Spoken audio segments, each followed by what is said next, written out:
आज मला इथं सुंठवडा बनवायचा होता, ज्याला की डिंकवडा देखील म्हणतात. आता काही गोष्टी आपण आयुष्यात कधी कधीच बनवतो, एकदा दोनदा तीनदा अशा वेळेस.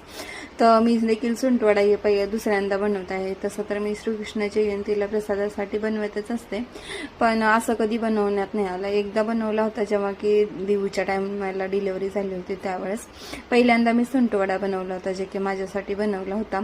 आणि तेव्हा खूप छान आणि मस्त झाला होता. असं पहिल्यांदा झालं असं की स्वतःच्या डिलिव्हरीसाठी मुलींनी स्वतःच्या डिलिव्हरीसाठी स्वतः सुंठवडा बनवला आहे. अशा काहीच मुली असतील की त्यांनी असं बनवलं असेल की हां त्यांनी बनवलं पण असेल, त्यांची अडचण असेल तेव्हाच बनवलं असेल. तसंच माझं सुद्धा काहीच होतं. मी पण पहिल्यांदा देऊच्या डिलिव्हरीच्या वेळेस सुंठवडा बनवला होता आणि हे दुसरी टाईम होती. तर सगळ्यात अगोदर इकडं मी खारीक खोबरं बारीक करून घेतलं होतं. खारीक आणि जे आपले खारीक आहे त्यातलं बी देखील काढून घेतलं होतं आणि खोबरं देखील बारीक करून घेतलं होतं.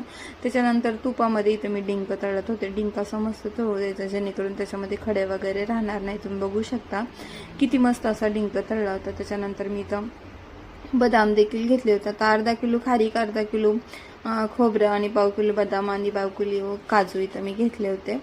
तर बऱ्यापैकी मी खारीक, खोबरं आणि बदाम हे तुपामध्ये चांगलं भाजून घेतलं होतं आणि जे आपण डिंक भाजून घेतला होता त्याला मी इथं ग्लासाने बारीक करत होते. चांगलं बारीक करून घ्यायचं. बारीक झाल्यानंतर त्याच्यामध्ये हाताने बघायचं की खडा वगैरे राहिलेला आहे का, म्हणजे डिंकाचा खडा जे की आपल्याला तळताना अगदी मध्येपर्यंत जर गेलं नसेल तर त्याच्यात असं खडा एखादा राहून जातो, तर ते काढून घ्यायचं आणि नंतर आपलं जे खारीक वगैरे आहे ते मिक्सरमध्ये बारीक करायला घ्यायचं. आता इथे मग खारकाचे मोठे मोठे तुकडे ठेवले होते. बघावं म्हणलं अगोदर बारीक होतं का नाही, पण बारीक झाले होते मस्तपैकी. आणि त्याच्यानंतर खोबरं देखील बारीक करायचं होतं. तर तुम्ही बघू शकता मस्त असं बारीक झालं होतं खारकाचं. अगदी थोडं थोडं टाकून इथं मी बारीक करून घेत होते आणि तुम्ही बघू शकता सगळं बारीक झालं. मस्त असे लड्डू बनतील इतकं ते छान असं स्मूथ झालं होतं. त्याच्यानंतर मी इथं खोबरं देखील बारीक करायला घेतलं. खोबरं मी चाकूनेच कट केलं होतं, तुम्ही खिसणीने देखील खिसू शकता. पण छानपैकी असं बारीक झालं होतं, एकदम स्मूथ झालं होतं. ते देखील सगळं खोबरं बारीक करून घेतलं आणि जे आपण खारीक केलं होतं त्याच्यामध्ये टाकून घेतलं.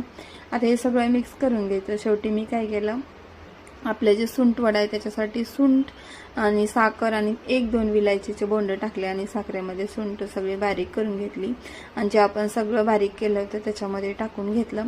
ह्याच्यामध्ये मी खसखस देखील भाजून टाकली होती आणि तुम्ही बघू शकता मस्त असे लाडू झाले होते. खसखस वाटून नव्हती टाकली, फक्त तुपामध्ये भाजली आणि टाकली. थोडे थोडे लाडू बनवून झालं. इथं आज वसुबारस असल्यामुळे मी देवाला देखील दाखवून घेतले आणि मस्त वडपणे असा सुंठवडा झाला होता. तुम्ही कधी बनवलाय का नक्की कमेंट करून सांगा. चलो बाय.